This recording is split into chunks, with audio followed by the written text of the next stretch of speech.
Our spotlight story tonight comes out of Wilson Creek, where a man has dedicated the last 29 years to coaching the Lady Devils. Here with that story is Ryan Lancaster. For a high school with fewer than 40 students, Wilson Creek's volleyball program has amassed an impressive list of stats over the past 3 decades. 442 wins, 12 league titles, 5 district titles, and 12 trips to state with 5 state placements. While he'd be the last guy to take any credit, Coach Mike Otis had a lot to do with that. Being a teacher, being a coach, it has to be about them. It has to be about the kids. Otis is retiring after this season, his 29th year as a coach. He plans to stay on in his positions as the school's athletics director and science teacher, but says it's time to hand off the volleyball program to someone with fresh energy who can take it in a new direction. Well, it's been 29 years, and it's, I never wanted to be, nor do I want to be one of those coaches that doesn't know enough to call it a day. Otis fell in love with the sport while an undergrad and continued playing club volleyball for a few years before being hired on as a teacher at Wilson Creek.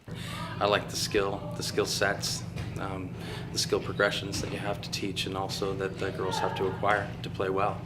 And that's a challenge here at Wilson Creek because every year it's a brand new team. He turned head coach in 1983 after a few years as an assistant under Bob Freeman, who became a lifelong friend and mentor. He kind of gave me the keep it simple, stupid approach, which is something that I my credo in almost everything that I do. When asked to recount his standout years as a coach, Otis points to 1999, the first year in a new gym when the team placed 3rd in the state, as well as the 5 years he coached his daughter from 2000 to 2005. We went to 3 state tournaments with her, brought home a couple trophies, and so that's always, that's, if I had to put a favorite period, then that's it. Stepping into the head coach position is Megan Walters, who came on as the district's kindergarten teacher last year. I just want to freshen up the program, get a little life in there. Being a kindergarten teacher, we're a little bit more pumped up about every day. Walters says she has a deep respect for Otis as a student role model and an athlete.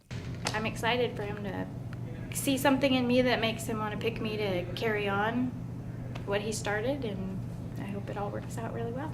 Otis chose this year to call it quits because he says he feels a different energy than he did as a younger coach. It's a tough decision. I've been wrestling with this for 5-6 years now, and I've had a lot of great seasons with these guys, and Wilson Creek, who's the volleyball coach, but it's Mike Otis, and it's been that way for 29 years. It's a huge part of my life that's I'm going to have to relinquish and let go. Wilson Creek High School will host a reception for Otis tomorrow night following their last matchup of the season against Moses Lake Christian Academy. Cake and punch will be served in the gym right after the game, which begins at 5:30 p.m. For iFIBER 1 News, this is Ryan Lancaster reporting. And we'll be right back after this.